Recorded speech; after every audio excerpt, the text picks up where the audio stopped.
Why is the Robinhood stock crashing so much? It's actually quite simple. And I made a video about this a few days before the whole crash started, and it did not get a lot of views. But then, as soon as the stock started crashing, the views started going up. So I think that's kind of a coincidence. But um, the reason why it's crashing is because, first of all, some people think because we had that major sell off happen, people think that we're not going to have a pullback until we get up to the higher levels. Pullbacks are perfectly normal. You could even see when we got to this lowest point here at $33, we had a pullback, went up, we had a pullback, went up, pullbacks, went up a lot, pullback. See how we're still trending up? The point is that we probably most likely are going to have a bounce tomorrow because we are still trending. Um, Another big indicator is we already had how many days? Let me see. This was day one. I think this was a very tiny day, but we barely closed in the red. So that's one, two, today also 3 days that we are in the red. And as you can see, we had a sell off here overnight.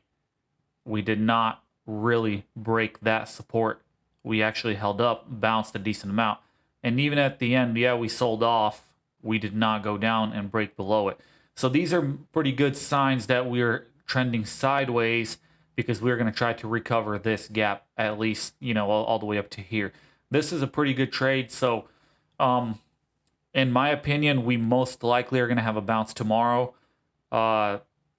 If you're trying to day trade and get in, I would try to get in somewhere around these lower levels. The main goal here is to hold this support. If we don't break through it, we most likely are going to have a bounce to the upside. And let's take a look at the 4-hour chart. Oh, by the way, we have one major economic report come out tomorrow. Let me see what it is. I believe it's at, let's see here. I believe it's at 8:30 a.m. core PCE. So make sure you watch out for that because that will play a role in the market. We could gap up or gap down. 8:30 a.m. Keep that in mind. On the 4-hour time frame, it's still not saying that we're oversold too much here. So we went up. I made it very clear in my last few videos that we had that moving average resistance, and we gapped up a lot. The EMA line is still trending up. This gap down was very predictable, and I've explained it in the other videos. It's just funny how they didn't get that many views until later. But this gap, we probably will see a bounce, especially if we start re-breaking back through the EMA. You can see, like, if that happens, we are probably going to try to retest the moving average. And if we retest the moving average, that would be at the price of 48 something dollars a share, closer to $49. That's a pretty good bounce from $44 a share. I think that we're most likely going to have a bounce tomorrow. I'm not sure if we're going to go all the way up there, but from these levels, most likely have some sort of a bounce. And if we don't and we continue to sell off, some good prices are going to be, right below this support line. If we can get in, like if it gaps down a major amount, that's going to be a good dip buy opportunity. Not every dip buy opportunity is a good one.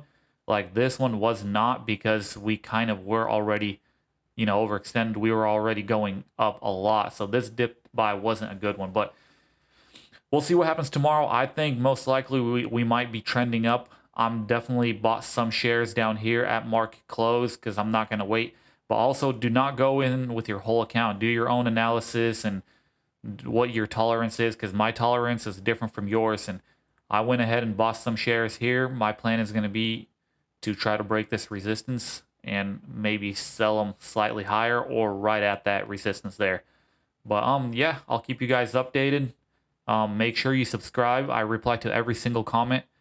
Like the video, and I'll see you guys tomorrow on the update. So